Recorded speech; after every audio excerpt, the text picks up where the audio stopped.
Bonjour et bienvenue au cœur de Charlemagne. Aujourd'hui, en 15e épisode, nous allons parler d'un sujet qui a eu 18 ans cette année, mais qui, à travers le monde, mérite d'être abordé plus régulièrement. Et j'ai nommé l'homophobie. Tout le monde sait qu'est-ce que l'homophobie, mais connaissez-vous la journée internationale contre l'homophobie et la transphobie? Connaissez-vous le terme transphobie? Savez-vous pourquoi on souligne cette journée le 7 mai exactement? Est-ce que vous savez ce que veut dire les lettres LGBTQ2S+? Mon nom est Vanessa, élève de première secondaire. Je serai votre animatrice en compagnie de Sarah-Jeanne, élève de première secondaire. Pour cet épisode, nous avons le plaisir de discuter avec une personne qui est au cœur du sujet, Mme Olivia Baker. Mme Baker est chargée de programme pour la Fondation Émergence. Cette fondation a pour mission d'éduquer, d'informer et de sensibiliser les gens à la réalité que vivent les personnes se reconnaissant dans la diversité sexuelle et la pluralité des identités et des expressions de genre. Elle va nous aider à mieux comprendre les termes et à nous ouvrir sur le sujet, qui est encore aujourd'hui trop tabou. Bonne écoute! Bonjour Madame Baker. Bonjour. Tout d'abord, merci d'avoir accepté notre invitation. Comme Sarah-Jeanne le disait, l'homosexualité et la transsexualité sont encore des sujets tabous dans le monde dans lequel nous évoluons. Avant de rentrer dans le vif du sujet, pourriez-vous nous parler un peu de vous et de la Fondation Émergence? Oui, bien sûr. Merci de m'avoir invitée aujourd'hui. Donc, comme tu l'as dit, je m'appelle Olivia Baker, je suis chargée de programme. Et plus particulièrement, je m'occupe d'un programme qui s'appelle ProAllié et qui vise à faciliter l'inclusion des personnes LGBTQ+, donc des personnes lesbiennes, gays, bisexuelles, trans, queer et autres personnes de la diversité sexuelle et de genre dans le milieu de travail, donc tout ce qui est entreprise et tout ça. Mais je m'occupe aussi un petit peu de la Journée internationale contre l'homophobie et la transphobie. Et je pense que c'est plus de ça qu'on va parler aujourd'hui. Cela fait combien de temps que vous êtes impliqué auprès de cette fondation? Votre rôle exactement? J'ai commencé en 2018. À l'origine, je m'occupais plutôt des communications. Et ensuite, j'ai commencé à m'occuper de la journée. Et au fur et à mesure, j'ai gagné un petit peu plus d'expérience et je suis devenue chargée de programme. Et je m'occupe maintenant plus spécifiquement du milieu d'entreprise. Pouvez-vous nous expliquer quelles sont les différences entre diversité sexuelle, pluralité des identités et expression de genre? Oui, dans le fond, il y a 4 concepts principaux quand on parle de la diversité sexuelle et de genre. Il y a l'orientation sexuelle, ça c'est par qui on est attiré, de qui on tombe amoureux. Donc ça, on peut tomber amoureux de garçons, de filles, des deux, ou peut-être même d'aucun des deux, quand on parle des personnes qui sont asexuelles ou aromantiques. Donc on parle vraiment d'attraction. Ensuite, il y a l'identité de genre. Ça, c'est qui on est. Donc, par exemple, moi, je m'identifie comme une femme. Ça, c'est mon identité de genre. On peut s'identifier comme homme, comme femme, mais aussi il y a des identités qu'on appelle non-binaires. Donc ça, c'est toutes les personnes qui s'identifient ni comme seulement homme, ni comme seulement femme. Donc ça peut être des gens qui s'identifient comme et homme et femme, ni homme ni femme, ou peut-être quelque part entre les deux. Ensuite, il y a l'expression de genre. Ça, c'est comment on exprime son genre. Donc ça peut passer par le maquillage, la façon dont on porte ses cheveux, comment on s'habille. Mais ce qui est important aussi de savoir, c'est que ce qui est considéré comme masculin ou féminin, ça peut beaucoup varier selon le temps et la société dans laquelle on vit. Si vous repensez aux Romains, par exemple, les soldats romains, ils avaient des jupes. Les kilts aussi, c'est une sorte de jupe qui était portée, puis ça, c'était considéré comme très masculin. Donc, selon les époques et selon les peuples, ça va changer ce qu'on considère comme féminin ou masculin. Ça, c'est l'expression de genre. Et ensuite, il y a le sexe. On parle souvent de sexe biologique. Ça, c'est quelque chose d'un petit peu plus biologique. Donc, c'est un ensemble de caractéristiques sexuelles. Donc, par exemple, les chromosomes, les hormones, les organes reproducteurs. Et enfin, il y a le sexe assigné à la naissance, donc qui est un petit peu comme le sexe biologique. Mais ça, c'est tout simplement quand le bébé il naît, le médecin va regarder entre ses jambes et se dire ça, c'est un petit garçon ou ça, c'est une petite fille, basé sur un examen visuel de ce que le bébé a entre les jambes.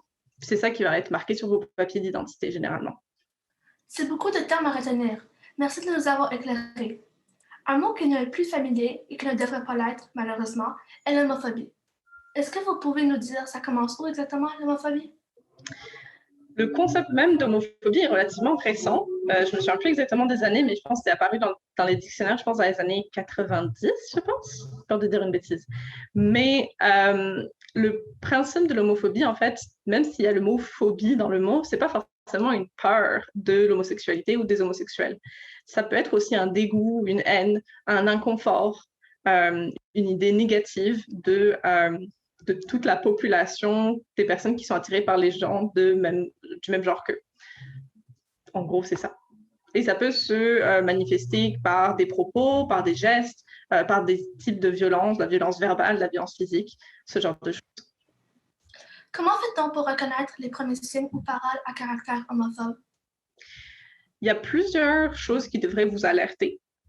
Déjà, le fait de considérer que toute la population homosexuelle est un groupe homogène. Donc, les homosexuels sont comme ça, les gays sont comme ça, les bisexuels sont comme ça. Ça, déjà c'est un préjugé. Et même quand c'est des préjugés positifs, ça veut dire quand même qu'on réduit la personne à sa sexualité, puis qu'on considère que toutes les caractéristiques, tous ces traits de personnalité sont liés à sa sexualité. Et bien sûr, il y a des personnes gays et lesbiennes qui sont très, très, très différentes, comme dans tous les groupes de la population. Donc ça, c'est une chose. Ensuite, souvent, il y a le fait d'attribuer certains traits plus négatifs ou l'inconfort, le tabou aussi. Donc, par exemple, mais on n'aime pas trop parler de ça, l'homosexualité, c'est pas pour les enfants, par exemple. On ne devrait pas en parler aux enfants parce que ça peut les pervertir ou ça pourrait les influencer.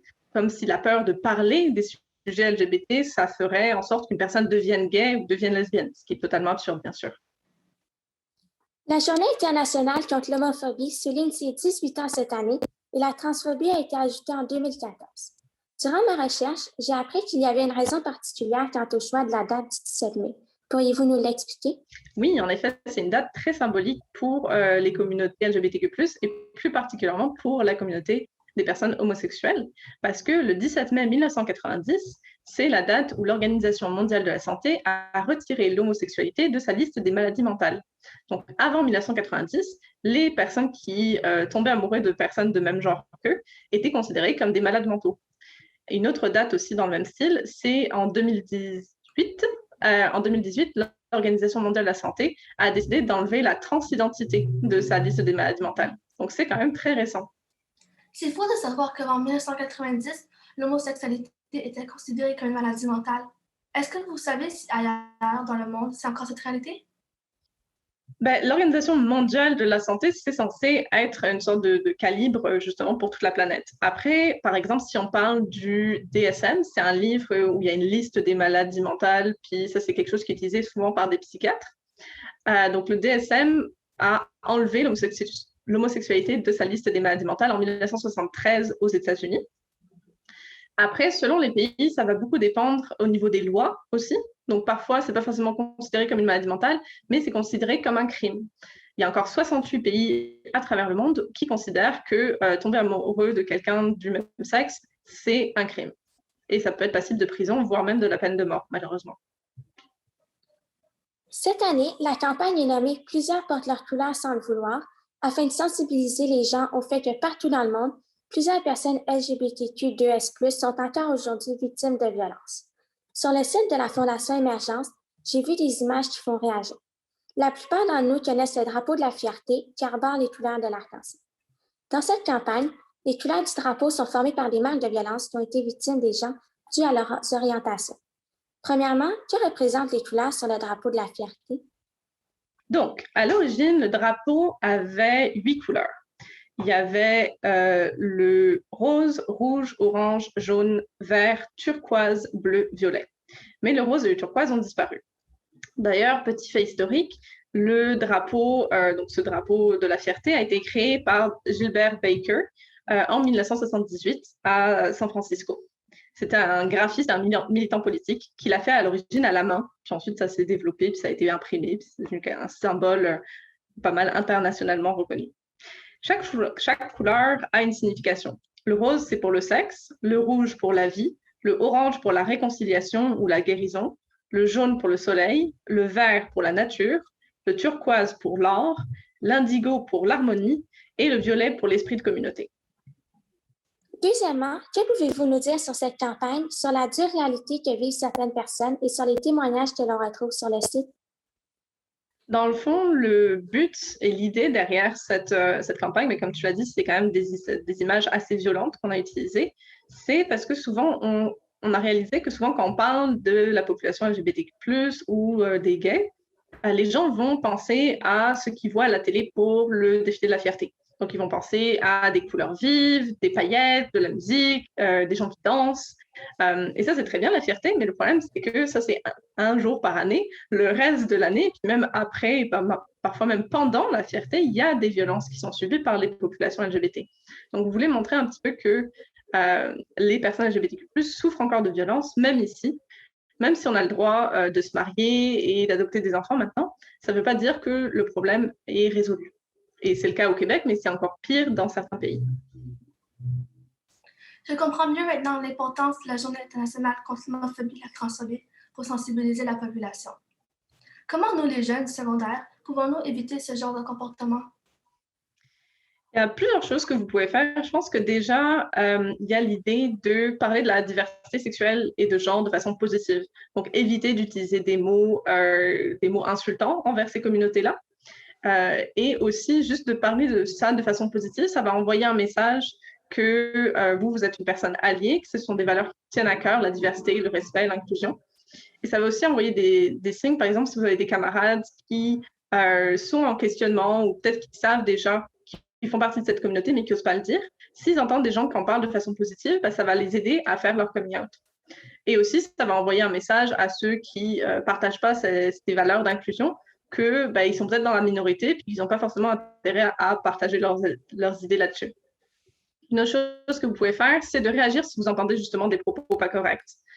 Ça n'a pas besoin de faire ça de façon très agressive non plus. Vous pouvez corriger les gens de façon gentille, diplomate. Donc, par exemple, si vous voyez une personne qui utilise les mauvais pronoms, par exemple, pour parler d'une personne, donc qui dit « il » au lieu de « elle », vous pouvez dire « ah, ben en fait, tu sais, cette personne, elle utilise le pronom « elle ». Donc, ce genre de choses. Ou « ah, ben tu savais, ce mot-là, c'est pas très gentil d'utiliser ». Ça, c'est le genre de choses que vous pouvez faire, puis ça aide vraiment à grosse échelle. Comment pouvons-nous mieux accompagner nos amis dans la découverte de leur identité et garder l'esprit ouvert? Comme je dis, je pense que d'aborder la diversité sexuelle et de genre de façon positive. Je pense qu'aussi, il y a souvent une pression de trouver le bon mot, la bonne identité et de la garder un petit peu jusqu'à sa mort, alors que vous êtes jeune, vous avez le temps de vous découvrir, d'explorer. Puis je pense que c'est très important de pouvoir explorer, de se dire, je pense que peut-être je me sens peut-être un peu plus femme, finalement, peut-être que je suis plus non-binaire. Laissez-vous le temps d'explorer. Puis c'est correct si vous changez d'étiquette. Il n'y a pas personne qui va aller faire des archives puis essayer de retrouver en telle année, vous identifiez comme ça, puis ensuite vous identifiez comme ça, fait que vous n'êtes pas valide. Toutes les identités sont valides. C'est bien correct de changer d'avis par rapport à comment on veut être appelé ou comment on se définit. Dans la société, nous avons vu et entendu beaucoup de stéréotypes. Par exemple, les garçons en bleu et les filles en rose. Il y a aussi les stéréotypes reliés au monde du travail, comme les femmes dans la construction sont toutes des lesbiennes et les hommes coiffeurs sont forcément homosexuels. J'aimerais qu'on parle du phénomène du non-genré qu'on entend de plus en plus. Qu'est-ce que c'est exactement? Oui, comme tu l'as dit, on a tendance à vivre dans une société qui se base vraiment sur la binarité. Donc le bleu, les garçons d'un côté, le rose, les filles de l'autre. Juste une petite anecdote historique, mais avant, c'était le contraire. Avant, c'était le bleu pour les filles, parce que c'était la couleur de la Vierge Marie, et c'était le rose pour les garçons, parce que le rose, c'est une version plus pastel du rouge, qui était le rouge, la couleur de la guerre, du sang, des guerriers. Donc avant, c'était les petits garçons en rose et les petites filles en bleu, et ensuite, ça a changé relativement récemment. Comme quoi, les stéréotypes, ça peut changer rapidement. Mais dans le fond, aussi, au niveau des stéréotypes par rapport au métier, je vous inviterai à aller voir, si vous voulez, on a une exposition qu'on a faite qui s'appelle Métro Placard Dodo et qui montre justement des portraits de personnes dans leur métier qui sont LGBT. Et du coup, on a par exemple un gars de la construction qui est gay, une infirmière qui est non-binaire, pansexuelle, une femme ingénieure qui est trans, un soudeur qui est un homme trans aussi. Fait que vous pouvez voir que justement, ces stéréotypes ne sont pas forcément basés. Qu'est-ce qui est exactement le phénomène du non-genré? Donc, le non-genré, c'est l'idée justement de... c'est un peu comme faire des t-shirts. Vous avez probablement vu des t-shirts unisexes. Donc ça, ce sont des vêtements qui peuvent être portés par tout le monde. La plupart des objets n'ont pas à être genrés. Dans le fond, maintenant, on voit tout qui est genré, même des tubes de colle qui vont avoir un tube de colle rose pour les filles, un tube de colle bleu pour les garçons. Puis on s'entend que la colle, c'est pas mal le truc le plus unisexe auquel je puisse penser. Mais on voit de plus en plus justement des vêtements qui vont être moins genrés. Des toilettes aussi. On peut avoir des toilettes non genrées. Ça, c'est un peu comme ce que vous avez à la maison. À la maison, tu n'as pas une toilette pour les garçons puis une toilette pour les filles. Dans l'idée, ça serait de faire pareil partout un peu. Et ensuite, c'est ce qu'on appelle les pratiques d'écriture inclusive ou le langage non genré. Ça, c'est le fait d'essayer de faire en sorte que quand on parle de gens, on ne spécifie pas forcément si c'est un garçon ou une fille. Donc, par exemple, quand tu dis le personnel scolaire, ça, c'est inclusif, c'est non genré dans le sens où ça pourrait être très bien toutes des femmes, toutes des hommes ou un mélange des deux, et ça resterait la même chose. Donc, des fois, par exemple, tu vas pouvoir voir les étudiants, .e.s. Comme ça fait comme étudiant, étudiante dans le même mot. Comment favoriser l'inclusion de tous dans la société? Ça, c'est un long travail.